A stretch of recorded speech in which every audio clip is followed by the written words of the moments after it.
Hello my dear lovely students, welcome back to Shubham lecturers. और आज हम आपके लिए लेकर आए हैं एक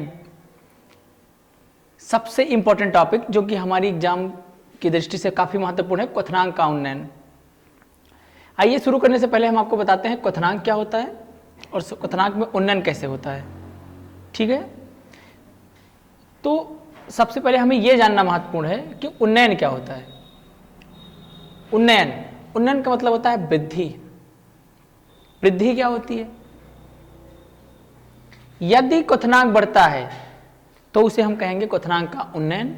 जैसा कि कल मैंने आपको इसी से रिलेटेड एक टॉपिक पढ़ाया था, हिमांक का अवनमन। उन्नयन का मतलब होता है वृद्धि। किसी द्रव का क्वथनांक वह ताप है। वह ताप का मतलब क्या हुआ? ऐसा टेम्परेचर है जिस पर उसका वाष्प दाब वायुमंडलीय दाब के बराबर हो जाता है। उसका जो वाष्प दाब है यानी उसका जो वेपर प्रेशर है वो एटमॉस्फेरिक प्रेशर के क्या हो जाता है? बराबर। उसे उसका क्या कहा जाता है? क्वथनांक में उन्नयन।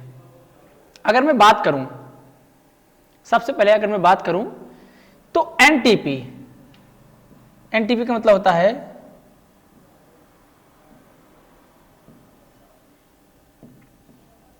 नॉर्मल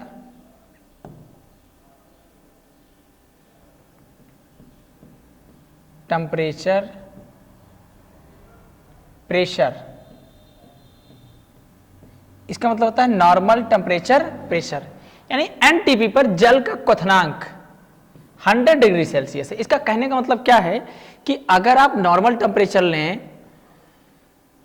तो पानी जो है वो 100 डिग्री सेल्सियस पर उबलने लगता है।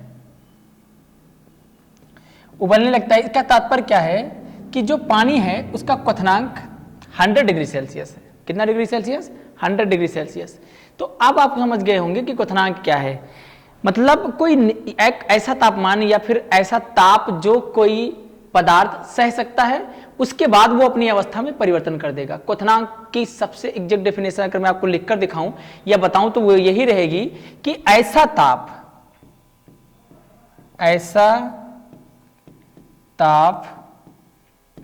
जिस पर कोई भी पदार्थ अपनी अवस्था में क्या कर देता है? परिवर्तन कर देता है, बदल जाता है, चेंज हो जाता है। ऐसा ताप जिस पर कोई भी वस्तु अपनी अवस्था में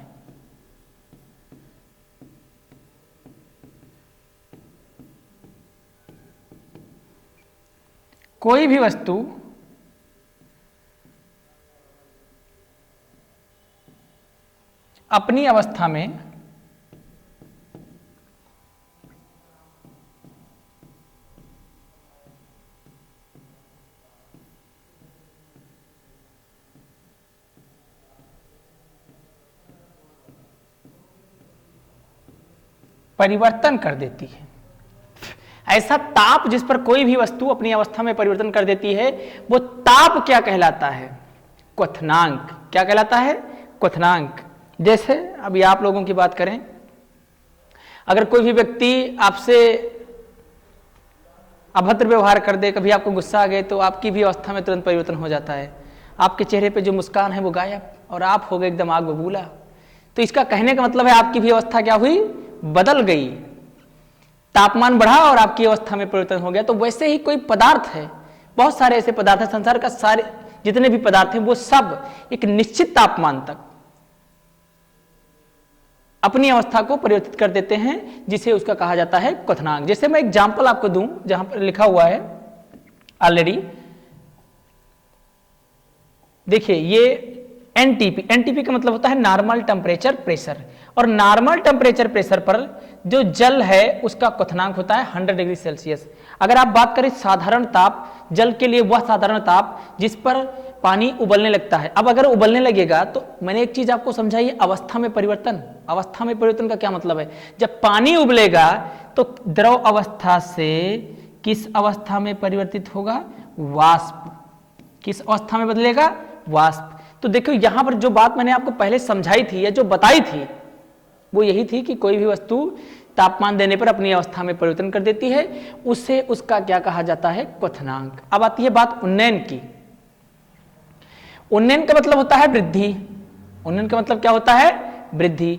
तो यदि जो पानी 100 डिग्री सेल्सियस पर उबलता था, अपनी अवस्था में परिवर्तन करता था, हम उसके तापमान को बढ़ा दें। क्या करें? उसके तापमान को बढ़ा दें। यदि हम उसके तापमान को बढ़ा देंगे तो पानी पहले 100 डिग्री सेल्सियस पे उबलता था और अब हो सकता है वो कितने डिग्री सेल्सियस पे उबले? 110 डिग्री सेल्सियस। तो एक बात बताओ, पानी जो 100 डिग्री सेल्सियस पे उबलता था वो अब 110 डिग्री सेल्सियस पे उबल रहा है, जिसका कारण क्या है? 100 डिग्री और 110 डिग्री में कितने डिग्री सेल्सियस का डिफरेंस आया? 10 डिग्री सेल्सियस। यानी पानी का जो तापमान है वो 10 डिग्री सेल्सियस बढ़ गया। इसे ही हम क्या कहते हैं? क्वथनांक में उन्नयन या फिर क्वथनांक का उन्नयन। और जैसा कि मैं आपको पहले ही बता चुका हूं कि ये जो लेसन है इसे बहुत महत्वपूर्ण माना जाता है यूपी बोर्ड एग्जाम के लिए, अदर बोर्ड एग्जाम के लिए। लगभग जितने केमिस्ट्री में 70 मार्क के क्वेश्चन आते हैं और उस 70 मार्क के क्वेश्चन में 7 मार्क के क्वेश्चन केवल और केवल इस लेसन से पूछे जाते हैं, जिसका नाम है विलयन। क्या नाम है? विलयन। तो ये आपके लिए काफी महत्वपूर्ण है और आप आशा करते हैं कि आप एकदम मजे से पढ़ रहे होंगे, मेरी बात को समझ पा रहे होंगे। अब आप इसको, चलिए स्टूडेंट्स, अब आप इसको नोट कर लीजिए। अब आप इसको नोट कर चुके होंगे। चलिए आगे बढ़ते हैं आगे की तरफ।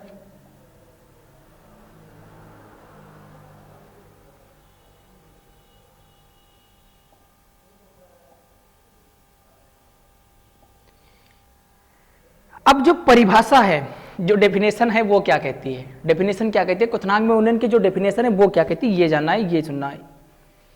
मैं बात करूं किसी शुद्ध विलायक में आवाष्पशील विलेय।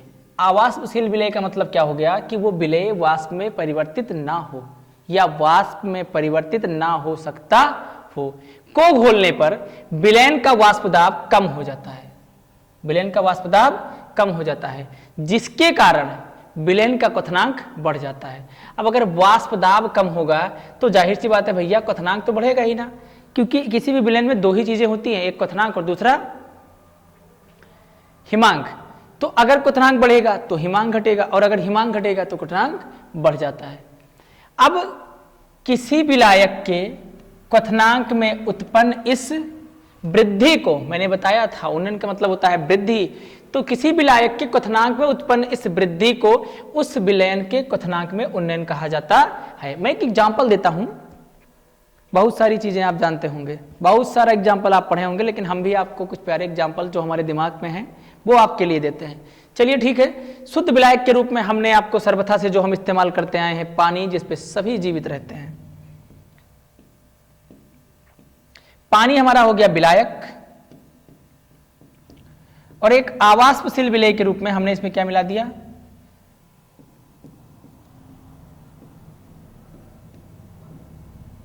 खाने का सोडा।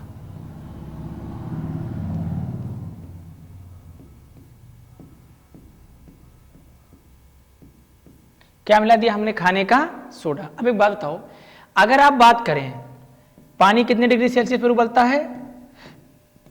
100 degree Celsius. अब विलयन का जो क्वथनांक है वो बढ़ेगा। क्यों? जब आप पानी और इसको मिलाकर विलयन प्राप्त करोगे तो इसमें जो पानी था वो तो 100 डिग्री सेल्सियस पे उबलेगा। यानी पानी कितने डिग्री सेल्सियस पे उबलेगा? 100 डिग्री सेल्सियस। 100 डिग्री सेल्सियस पे उबलेगा पानी। लेकिन जब उसमें आपने विलेय मिला दिया, और विलेय में भी आपने कौन सा विलेय मिलाया था? आवाष्पशील। कैसा विलेय? आवाष्पशील। अब यदि आपने उसमें आवाष्पशील विलेय मिला दिया, आवाष्पशील विलेय का मतलब हो गया ऐसा विलेय जो वाष्प में परिवर्तित ना हो सके, जिसका वाष्प में रूपांतरण ना हो। अब आपने जो विलयन बनाया उसका जो क्वथनांक है उसमें क्या आएगी? कमी। यानी मैं कह सकता हूं कि जो उसका क्वथनांक है वो क्या होगा? घट जाएगा। और यदि क्वथनांक में कमी आएगी तो किसी विलायक के क्वथनांक में उत्पन्न इस वृद्धि को विलायक के क्वथनांक में उन्नयन कहा जाता है। जस्ट मिनट, अगर इसके यहां पर थोड़ा मिसप्रिंट हुआ है, विलयन के वाष्प दाब कम हो जाता है, तो यदि उसके वाष्प दाब में कमी आएगी, तो देखिए जब वाष्प दाब कम होगा तो क्वथनांक में क्या होगी, वृद्धि। और क्वथनांक में इसी वृद्धि को क्या कहा जाता है, क्वथनांक का उन्नयन। क्वथनांक का उन्नयन। देखिए पहले पानी कितनी डिग्री सेल्सियस पर उबलता था, 100 डिग्री सेल्सियस, लेकिन उसमें जब हमने आवाष्पशील विलेय मिला दिया तो पानी का जो वाष्प दाब है वो घटा, और वाष्प दाब घटने के कारण क्वथनांक में क्या हुई, वृद्धि। तो अब जो पानी 100 डिग्री सेल्सियस पे उबलता था, जब हमने उसमें विलेय मिला दिया और विलेय मिलाकर विलयन बना लिया, तो हो सकता है पानी 120 डिग्री सेल्सियस पर उबले। तो अब आप मुझे बताएं कि पानी केवल 100 डिग्री सेल्सियस पे उबलता था, और जब आपने उसमें मीठा सोडा मिला दिया तो अब वो 120 डिग्री सेल्सियस पर उबलेगा। तो दोनों के बीच का अंतर कितना आया, 20 डिग्री सेल्सियस। और ये अंतर ये दर्शाता है कि उसके क्वथनांक में क्या हो रही है, वृद्धि, या जिसे हम क्या कहते हैं, क्वथनांक का उन्नयन। आशा करते हैं कि अब आप समझ रहे होंगे मेरी बात को। बहुत ही सिंपल वे है, आपके दैनिक जीवन में या फिर आपके घरों में चाय पत्ती, चीनी, दूध, इन सब का इस्तेमाल करके चाय बनाया जाता होगा। अगर पानी को सिर्फ आप ऐसे ही लेकर उबालने लगे तो 100 डिग्री सेल्सियस पर केवल पानी उबलेगा, लेकिन उसमें चीनी, चाय पत्ती और दूध डाल दें तो 100 डिग्री सेल्सियस पर नहीं उबलेगा। क्यों?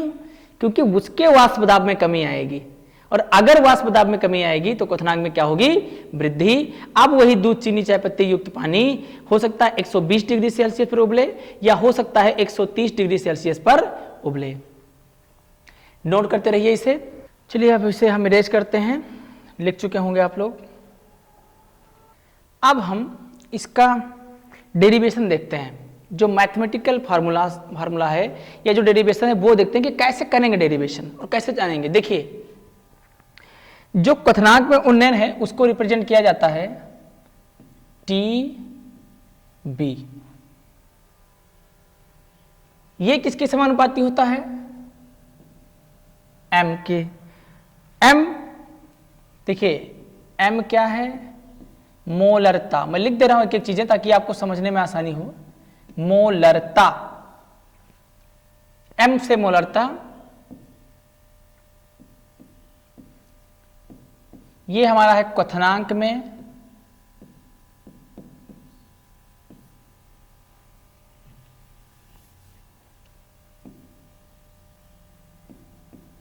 मोलरता।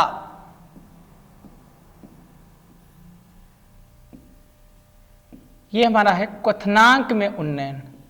किस में उन्नयन,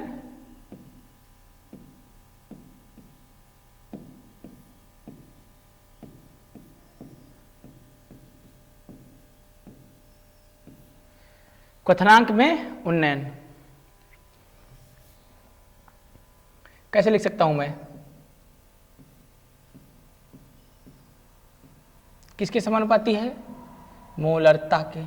किसके समानुपाती है, मोलरता के। जब आप यहां से ये समानुपाती वाला नियतांक हटाएंगे तो क्या हो जाएगा, TB equal to KB into m, जहां केबी क्या है, मोलल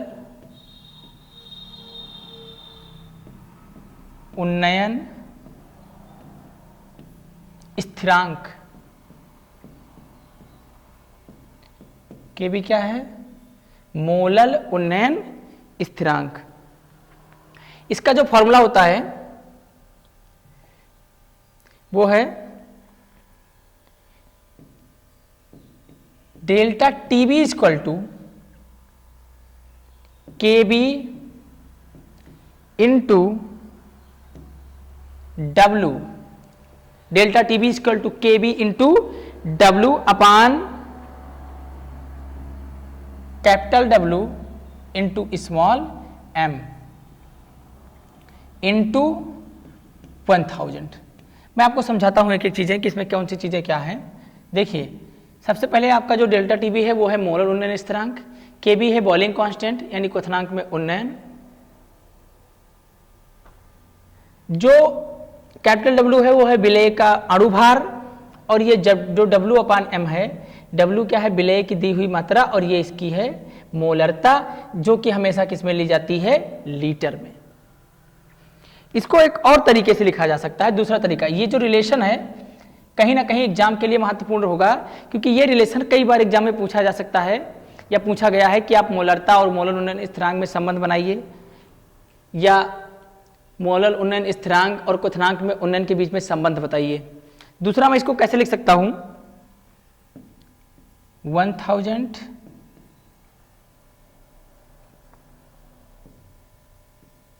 टीवी इक्वल टू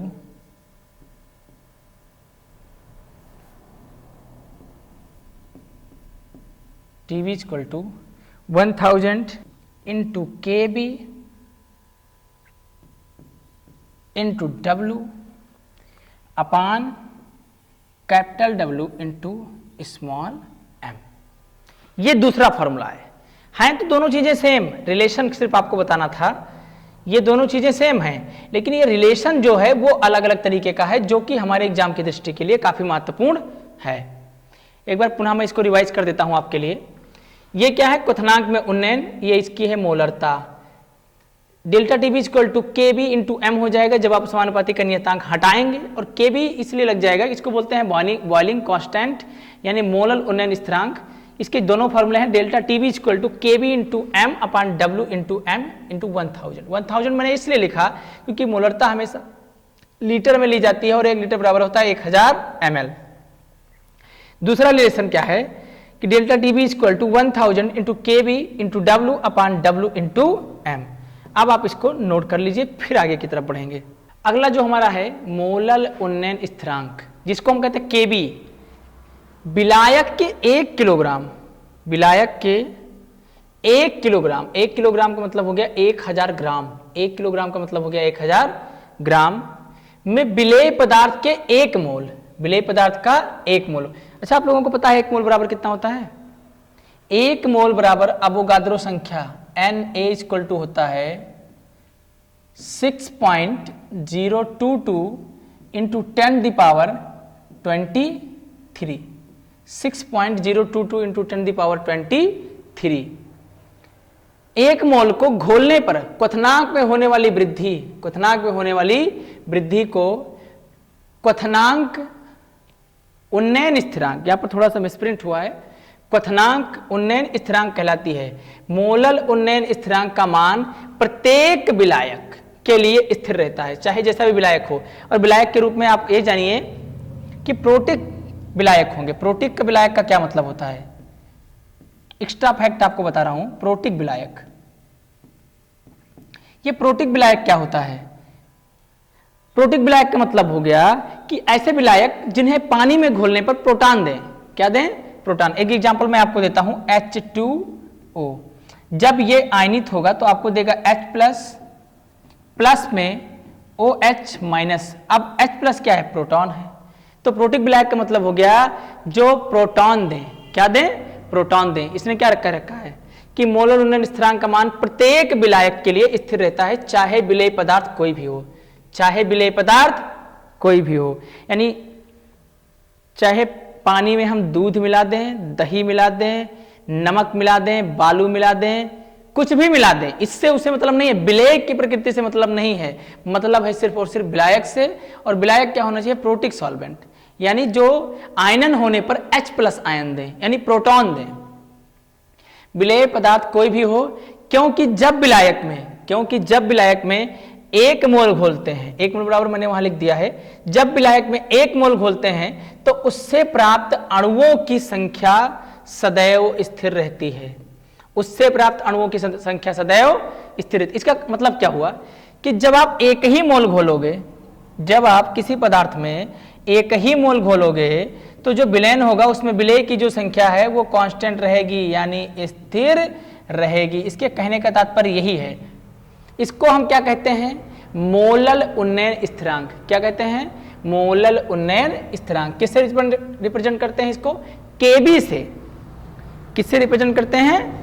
केबी से, यानी बॉइलिंग कांस्टेंट भी बोल सकते हैं आपको।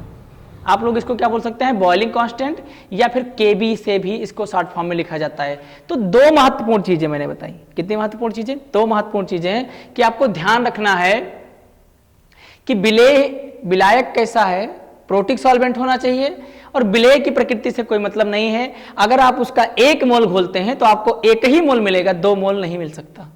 ठीक है, नोट कर लीजिए इसे आप लोग। अगला है हिमांक में अवनमन। आइए एकदम मस्ती के साथ मजा लेते हुए आगे की तरफ बढ़ते हैं और एंजॉय करिए, क्लास को एंजॉय करिए, बोरियत मत बनाइए या फिर किसी भी चीज का बर्डन लेकर मत पढ़िए। एकदम एंजॉय करते हुए आप मेरे साथ जुड़े रहिए और पढ़ते रहिए ताकि आप बेहतर काम कर सकें और बेहतर भविष्य बना सकें। यदि आप किसी चीज़ का बर्डन लेते हैं, किसी भी चीज़ को आप इस तरीके से लेंगे कि ये चीज़ बहुत हार्ड है या फिर इसे मैं मैनेज नहीं कर सकता, मेरे साथ ये प्रॉब्लम हुई है तो मैं आपसे ये इसलिए शेयर भी कर रहा हूँ ताकि आप इन चीज़ों के प्रेशर में ना आए और अपने पूरी शक्ति का इस्तेमाल करके काम कर सकें। ठीक है, तो अगला हमारा टॉपिक है हिमांक में अवनमन। हिमांक में अवनमन का मतलब क्या हुआ? देखो, मैंने एक चीज बताई थी, उन्नयन का मतलब होता है वृद्धि। विलोम और पर्यायवाची तो पढ़ते ही होंगे आप लोग। तो उन्नयन का मतलब होता है वृद्धि और अवनमन का मतलब क्या हो गया? कमी। अब कमी से क्या तात्पर्य है, कहां कमी होती है, क्यों कमी होती है, यह जानना महत्वपूर्ण है, क्योंकि मैंने ऑलरेडी आपको बता रखा है 7 नंबर आते हैं इस लेसन से। हिमांक, किसी पदार्थ का हिमांक वह तापमान, किसी पदार्थ का हिमांक वह तापमान जिस पर द्रव अवस्था का वाष्प दाब, द्रव अवस्था का वाष्प दाब ठोस अवस्था के वाष्प दाब के बराबर हो जाए। मतलब जो लिक्विड का वाष्प दाब है, यानी जो द्रव का वाष्प दाब है और जो ठोस का वाष्प दाब है, वो आपस में क्या हो जाए? बराबर। और जब ये दोनों बराबर होंगे तभी विलयन का हिमीकरण होगा। हिमीकरण का मतलब क्या हो गया कि जैसे आप फ्रिज आपके घर पे इस्तेमाल किया जाता होगा, फ्रिज में आप पानी रखते हैं और वो पानी कुछ समय के बाद किस में परिवर्तित हो जाता है? बर्फ में। बर्फ में परिवर्तित होने का कारण क्या है? अब पानी किस अवस्था में है? द्रव। बर्फ किस अवस्था में है? ठोस। अब ठोस और द्रव 2 अलग अलग अवस्थाएं हैं, ठोस और द्रव 2 अलग अलग अवस्थाएं हैं। तो यहां पर लिखा भी तो यही हुआ है कि किसी पदार्थ का हिमांक वह तापमान है, हिमांक वह तापमान है जिस पर द्रव अवस्था का वाष्प दाब ठोस अवस्था के वाष्प दाब के बराबर होता है, अर्थात विलयन का तभी हिमीकरण होता है। हिमीकरण का मतलब जमना, बर्फ में बदलना। तो ये रही इसकी द्रव अवस्था और ये रही इसकी ठोस अवस्था। इन दोनों का जब वाष्प दाब आपस में बराबर होगा तो फ्रीज में आपके रखा हुआ पानी बर्फ में परिवर्तित हो जाएगा। जब उसका वाष्प दाब ठोस विलयन के वाष्प दाब के बराबर हो जाता है, जब किसी विलेय पदार्थ को किसी विलायक में घोला जाता है तो विलायक का हिमांक कम हो जाता है। विलेय पदार्थ को यदि विलायक में घोला जाता है तो उसका हिमांक कम हो जाता है। हिमांक में उत्पन्न इस कमी को हिमांक का अवनमन कहते हैं। देखो चक्कर क्या है, समझो बात को। हिमांक में कमी, जैसे अभी तक आप पानी को बर्फ बनाने के लिए उसके वाष्प दाब को और बर्फ के वाष्प दाब को, यानी द्रव अवस्था का वाष्प दाब और ठोस अवस्था का वाष्प दाब, दोनों को आप बराबर कर रहे थे, तभी जो द्रव पदार्थ था वो ठोस में परिवर्तित हो सकता था। अब बात आ गई कमी की, हिमांक में कमी की। जिसे मैं बात करूं कि पहले जो पानी आपने फ्रिज में रखा था 40 डिग्री सेल्सियस पर बर्फ में परिवर्तित हो जाता था। अब मान लिया, मानने में क्या जाता है, जैसे कुछ लोगों की कुल्फी जम जाती है, समझ रहे ना? कुल्फी क्या होती है? जैसे पानी द्रव अवस्था में 40 डिग्री सेल्सियस पे रहता है और 40 डिग्री सेल्सियस पर यह बर्फ में परिवर्तित हो जाता है, -40 कर लीजिए इसको आप। अब मैं बात करूं कि अगर इस -40 डिग्री सेल्सियस को हमें और बढ़ाना है, यानी इसमें कमी करनी है कि जो पानी हमारा 40 डिग्री सेल्सियस पे कम बर्फ में परिवर्तित हो जाता था, अगर मैं चाहूं कि इसको 25 डिग्री सेल्सियस पर ही बर्फ में परिवर्तित कर दूं, तो भैया पानी में कोई पदार्थ तो हमको मिलाना पड़ेगा, और पानी में जब कोई पदार्थ मिलाओगे तो वो विलेय ही तो होगा। अब जो विलेय आपने पानी में डाला उसने इसके हिमांक को 40 डिग्री सेल्सियस से घटाकर 25 डिग्री सेल्सियस कर दिया। अब बताओ हिमांक में कमी हुई कि वृद्धि? ये -40 और ये -25। आप कहोगे सर कमी, और सर अगर कमी आई तो उसको हम बोलते हैं हिमांक का अवनमन, क्योंकि मैंने आपको पहले ही बता रखा है कि अवनमन का मतलब होता है कमी। अवनमन का मतलब क्या होता है? कमी। हिमांक क्या है? बर्फ। किसी भी पदार्थ के, चाहे वो द्रव में है और वो ठोस में बदल रहा है, तो जब दोनों के वाष्प दाब आपस में हो जाएंगे बराबर, तो जो द्रव अवस्था है वो ठोस में रूपांतरित हो जाएगी। या कोई पदार्थ अगर ठोस से द्रव में परिवर्तित करना है तो भी इसके पहले जो मैंने बताया उसमें आपको करना पड़ेगा क्वथनांक। जैसे मैं बात करूं कि प्लास्टिक है, प्लास्टिक को तरल अवस्था में लेकर आना है, टेम्परेचर बढ़ाओगे यानी क्वथनांक होगा। अगर पानी को बर्फ में बदलना है तो टेम्परेचर घटाओगे यानी वो हिमांक होगा। तो हिमांक में अवनमन का मतलब होता है हिमांक में कमी, जो कि मैं अभी समझा चुका हूं आपको कि किसी पदार्थ का हिमांक वह तापमान जिस पर द्रव अवस्था का वाष्प दाब ठोस अवस्था के वाष्प दाब के क्या हो जाता है? बराबर। इस एग्जाम्पल से आप मेरे साथ जुड़िए, मेरी बातों को, मेरी बताई हुई चीजों को, मेरे बोर्ड पे लिखी हुई एक बात को ध्यान से अगर समझेंगे और सुनेंगे, कोई भी पॉइंट ऐसा नहीं रह जाएगा जिसमें आपको कंफ्यूजन हो, कोई भी चीज ऐसी नहीं रह जाएगी जिसमें आपको कंफ्यूजन हो। अब आप इसको नोट कर सकते हैं। अब हम इसी का मैथमेटिकल डेरिवेशन करेंगे। क्या है? देखो, हिमांक का जो अवनमन है उसको लिखते हैं डेल्टा टी एफ। क्या लिखते हैं? T F. इसको मैं ऐसे लिख सकता हूं, टी एफ। और जो कमी होगी उसको कैसे लिख सकता हूं? माइनस टी एफ, यानी कुल कमी। हिमांक में टी एफ का मतलब होता है falling in temperature, fall in temperature. Fall का मतलब डाउन होना, टी फॉर टेम्परेचर, यानी टेम्परेचर का डाउन होना ही तो हिमांक का अवनमन कहलाएगा। यह है शुद्ध विलायक का और यह है विलयन का।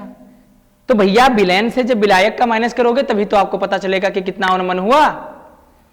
यह भी समानुपाती होता है किसके? मोललता के। समझो रिलेशन कितना खतरनाक रिलेशन है। इसीलिए तो यूपी बोर्ड वाले इसको बहुत पूछते हैं।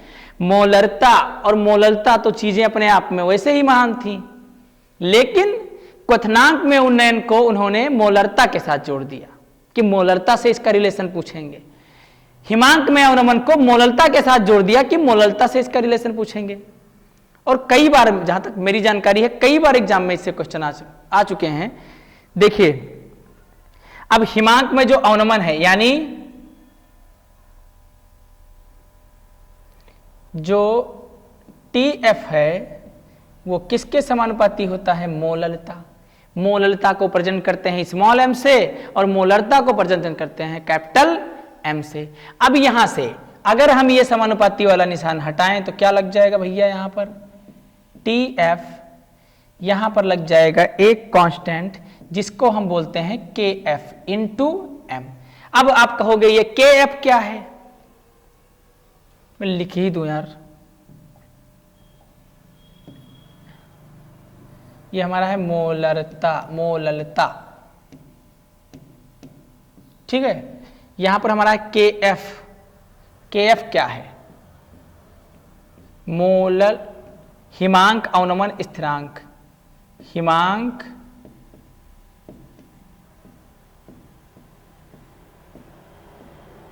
अवनमन स्थिरांक। क्या बोलते हैं इसको? हिमांक अवनमन स्थिरांक। देखो, अब ये जो m है, m जो लिखा हुआ है, m इक्वल होता है, m equal to small w upon m, small w upon small m into 1000 upon capital W। तो साधारण सी बात है, यही रिलेशन बहुत पूछता है। अब इस m की जो वैल्यू है उठा के मैं इसमें पुट कर दूंगा, बस और कुछ नहीं करना मुझे। सिर्फ और सिर्फ m की जो वैल्यू है उसे उठाकर यहां पर पुट कर देनी। कैसे? T F equal to K F into W, K F into W upon into 1000 upon capital W upon small m, और जहां स्मॉल m आपकी क्या है, मोललता। देखो एक एक चीजें डिफाइन करता हूं कौन क्या है। ये है मोलल उन्नयन स्थिरांक, ये है हिमांक में अवनमन, ये है हमारा विलेय का भार, ये है उसका अणुभार, और ये उसकी है मोललता। और चाहे मोललता हो या मोलरता, दोनों देखो, मोलरता हमेशा लीटर में ली जाती है, यानी 1 लीटर बराबर 1000 ml, और जो मोललता है हमेशा ग्राम में ली जाती है, यानी 1 किलोग्राम बराबर 1000 ग्राम। ये आपका फाइनल रिलेशन है, नोट कर लीजिए इसको, 1 मिनट लगेगा। चलिए बढ़ते हैं आगे की तरफ।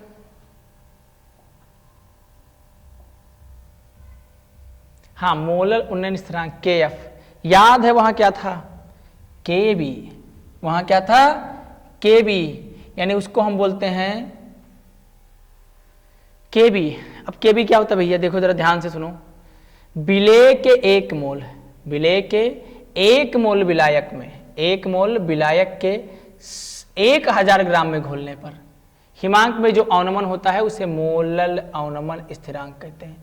देखो निकल के आ गई बात, 1000 ग्राम बराबर हो गया 1 किलोग्राम, और 1 किलोग्राम, अब बताओ किस में ली जाती है किलोग्राम में, आप कहोगे सर मोललता, इसीलिए तो बताया था ना कि मोललता का डायरेक्ट रिलेशन है। तो किसी विलेय के 1 मोल को, 1 मोल तो ऑलरेडी आपको बता रखा हूं, Na = 6.022 × 10⁻23, किसी विलेय के 1 मोल को विलायक के 1000 ग्राम में घोलने पर हिमांक में जो अवनमन होता है उसे क्या कहा जाता है, मोलल अवनमन स्थिरांक। और अवनमन का मतलब होता है कमी, अवनमन का मतलब क्या होता है, कमी। अब हमारा एक नया टॉपिक है जिसे आप काफी सीरियस होकर पढ़ेंगे, ध्यानपूर्वक। परासरण दाब, ऑस्मोटिक प्रेशर, परासरण दाब यानी कि ऑस्मोटिक प्रेशर किसी शुद्ध विलायक, सॉरी यहां विनायक लिखा है, किसी शुद्ध विलायक से विलयन में अथवा एक तनु विलयन से सांद्र विलयन में, तनु विलयन पानी कम चाय, सांद्र विलयन ज्यादा चीनी वाली चाय में अर्ध पारगरम झिल्ली, अर्ध पारगरम झिल्ली का मतलब हो गया एसपीएम, सेमी परमिएबल मेम्ब्रेन। अर्ध पारगरम झिल्ली का मतलब, जैसे मैं इधर से ये झिल्ली बनाया, देखो ध्यान से देखो, ये मैं झिल्ली बना दिया,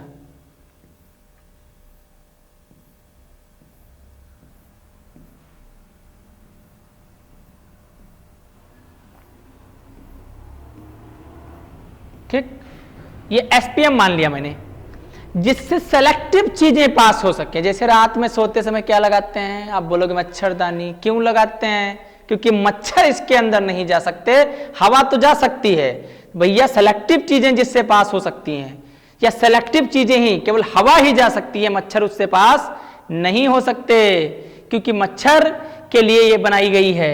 उसी प्रकार एसपीएम क्या होती है, जो सेमी परिवेल मेम्ब्रेन या अर्ध पारगरम झिल्ली होती है, ये भी उसी प्रकार से है कि कुछ गिने चुने, जैसे विलेय और विलायक मिलाकर आपने एक सॉल्यूशन बना लिया या विलयन बना लिया, अब उसे अर्ध पारगरम झिल्ली से अगर हम छाने तो केवल विलायक के अणु उससे पास हो सकते हैं, विलेय के अणु नहीं। ऐसी झिल्ली को क्या बोलेंगे, अर्ध पारगरम झिल्ली के द्वारा विलायक का स्वतः प्रवाह, विलायक का स्वतः प्रवाह परासरण कहलाता है। विलायक बताया था ना कि विलेय नहीं जाएंगे, मच्छर नहीं जाएंगे उसके अंदर, क्यों, क्योंकि वो है विलेय, और विलायक के रूप में पानी है, हवा है। अब सोचो तुम मच्छरदानी लगा के सो रहे हो, ऊपर से हम पानी डाल दें, पानी जाएगा अंदर, बिल्कुल जाएगा, क्यों, क्योंकि विलायक है। अब हम सोचे कि उसी पानी में हम कुछ सिक्के डाल दें या कुछ और भी डाल के उस पर ऊपर से डाल दें, नहीं जाएगा, क्योंकि वो विलेय है, सेलेक्टिव है, उसके लिए पानी जाएगा क्योंकि वो विलायक है। वही तो ये भी बता रहे हैं भैया, एकदम समझो मजे से इस बात को, किसी शुद्ध विलायक से विलयन में, एक तनु विलयन से सांद्र विलयन में अर्ध पारगरम झिल्ली से के द्वारा विलायक का स्वतः प्रवाह परासरण कहलाता है। अच्छा, इस बात को मैं एक और तरीके से आपको समझा सकता हूं, एकदम इजी वे में। तनु विलयन और सांद्र विलयन समझो, दो ही चीजें समझो। मानो कि ये एक ग्लास है, ग्लास में क्या भरा हुआ है? पानी। और ये इसके नीचे दूसरा ग्लास है।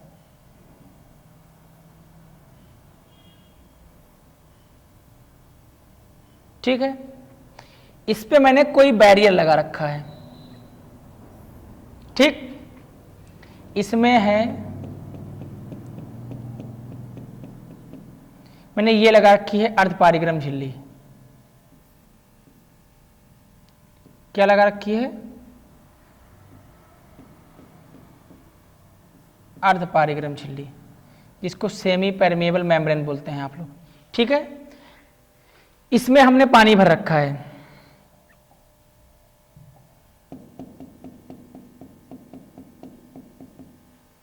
इसमें दो चीजें हैं, एक चीनी, दूसरा कंकड़ ले लो। एक चीनी और दूसरा कंकड़, और इसमें आपका क्या है? पानी। अब अगर इस अर्धपारिक्रम झिल्ली से मैं देखूं कि ये प्रवाह होगा क्या नहीं होगा, देखो केवल और केवल चीनी का प्रवाह होगा, इस अर्धपारिक्रम झिल्ली से कंकड़ का प्रवाह नहीं होगा। क्यों? क्योंकि ये अर्धपारिक्रम झिल्ली सेलेक्टिव चीजों को आगे जाने देती है, सबको नहीं जाने देती। यही प्रक्रिया आपकी क्या कहलाती है? परासरण। क्या कहलाती है? परासरण। या फिर आप ये भी कह सकते हो कि जिधर कम सांद्रता हो, कम सांद्रता से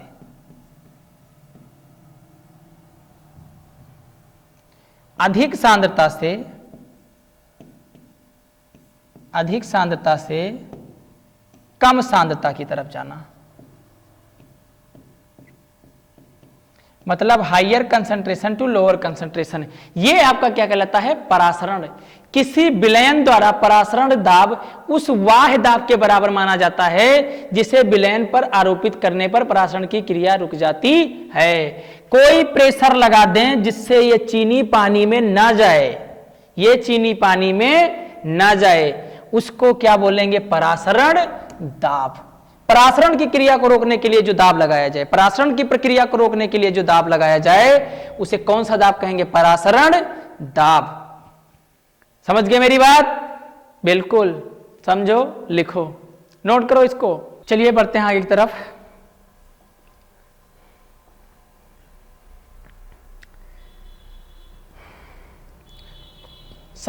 जो परासरण दाब है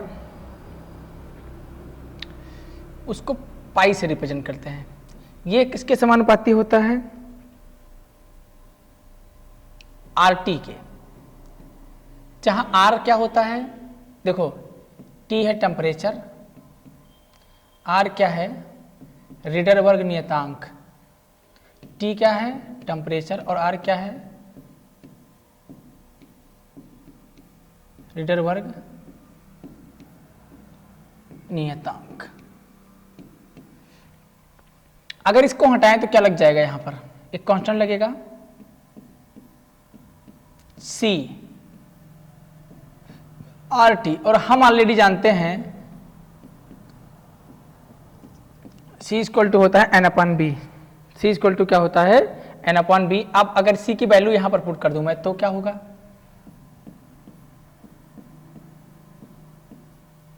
N upon B R T, N upon B R T. या फिर इसको मैं क्या लिख सकता हूं? इसको मैं ये और भी कुछ ले सकता हूं, या P equal to N upon B R T. क्या लिख सकता हूं? P equal to N upon B R T. चाहे प्रेशर लिखो या परासरण दाब लिखो। या फिर अगर मैं एनआरटी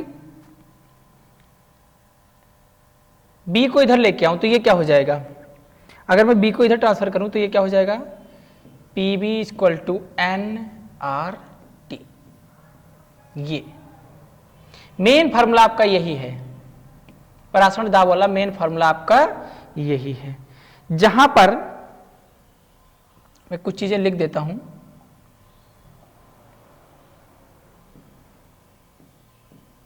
पी या पाई, ये आपका परासरण दाब है।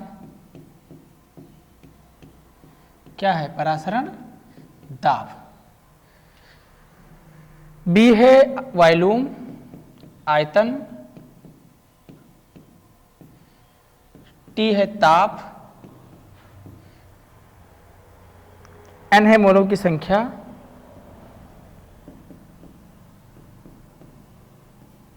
आर है रेडर वर्ग नियतांक, और लास्ट में आपकी सी क्या है, सांद्रता। नोट कर लीजिए इसको आप लोग। तो आज का जो टॉपिक है यहीं पर समाप्त होता है। मिलेंगे नेक्स्ट वीडियो में, तब तक बने रहिए हमारे साथ।